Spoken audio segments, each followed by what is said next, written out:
Picture चालू करो बे। चलो चलो चलो। कि इससे किसी की नागरिकता नहीं ली जा रही, बिल्कुल सही है। मैंने भी अपनी पिटीशन में कहा किसी की नागरिकता नहीं ली जा रही। झूठ बोल रहा है, ये बकवास कर रहा है। अभी तो और नाटक देख लो इसके। लेकिन जो इनजस्टिस हो रहा है वो हिंदुओं से हो रहा है।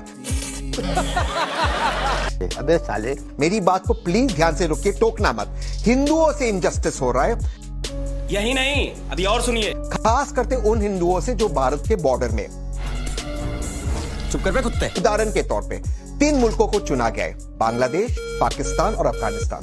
इसके बेसिस क्या है? क्यों अफगानिस्तान? वो तो भारत का हिस्सा कभी था नहीं। और अगर भारत के जो देश हिस्सा थे तो क्यों नहीं म्यांमार? अभी बता है भाई, अभी बता।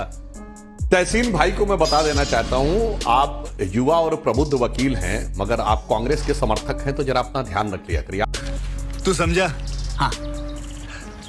नहीं, तू समझा नहीं। आपने कहा कि अफगानिस्तान तो कभी भारत का हिस्सा था नहीं, ये राम महाराजा रणजीत सिंह जी के समय में कभी नहीं था। क्या बात कर रहे हैं? ये बताइए, जब नेताजी सुभाष चंद्र बोस कलकत्ता से अंग्रेजों की को चकमा देकर निकले थे, तो काबुल में एक मेहरोत्रा जी थे जिन्होंने उनको जिनके घर में लंबे समय तक रहे। क्या बोलने लगते हैं? 1950-60 के दशक तक काबुल में 1/3 आबादी हिंदू और सिखों की। चलिए, तालिबान के आने के बाद जो सिखों के साथ हुआ, वो सिख कहां जाते हैं?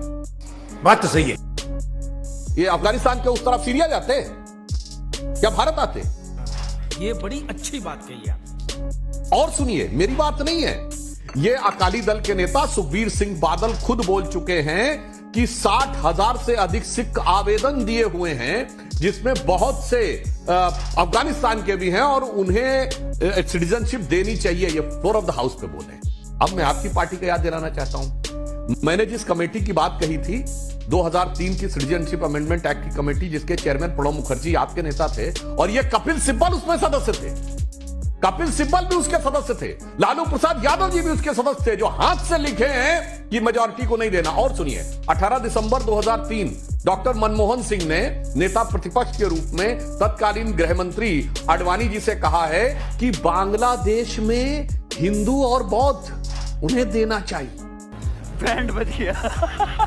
आइए, तरुण गोगोई जी की सरकार का रिजोल्यूशन है जुलाई 2014, हिंदू, सिख और बौद्ध उनको देना चाहिए।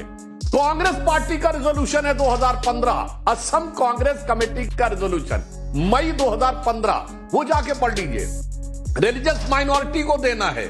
मेरे भाई, आज जो मैं बताना चाहता हूं, समस्या जानते क्या गई नाविका जी?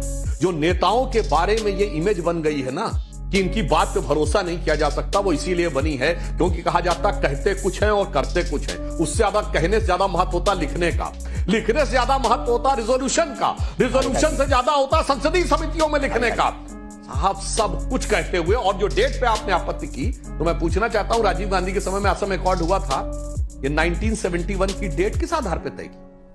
71 के बाद वाले जो आए उनके लिए कुछ नहीं होना चाहिए। माने ये सब होता है कि मैं बोलता हूं, उसका के जवाब अंदर देता कोई हूं। गलती निकालना, इसलिए मैंने विनम्रता से उसका जवाब आप अपनी पार्टी कह दीजिए मेरे सारे रेजोल्यूशन गलत है। और सुनिए, कांग्रेस पार्टी का 1949 नवंबर का रेजोल्यूशन है कि हमको सबको देना है, हिंदू सिखों को जो आएंगे, और भविष्य में भी देते रहना है। ये 26 सितंबर 1947 को महात्मा गांधी ने भी कहा है, हमारा कर्तव्य और हमेशा से आते रहना। अब कह दीजिए गांधी गलत थे, नेहरू गलत थे, मनमोहन सिंह गलत थे, कपिल सिब्बल गलत थे, तरुण गोगोई गलत थी, असम की सरकार गलत थी, क्योंकि मुझे इस समय वोट पाने के लिए चंद कट्टरपंथियों का साथ लेना है, तो हम अपने सारे पुराने लोगों की इज्जत उतारने में मुझे कोई गुरेज नहीं।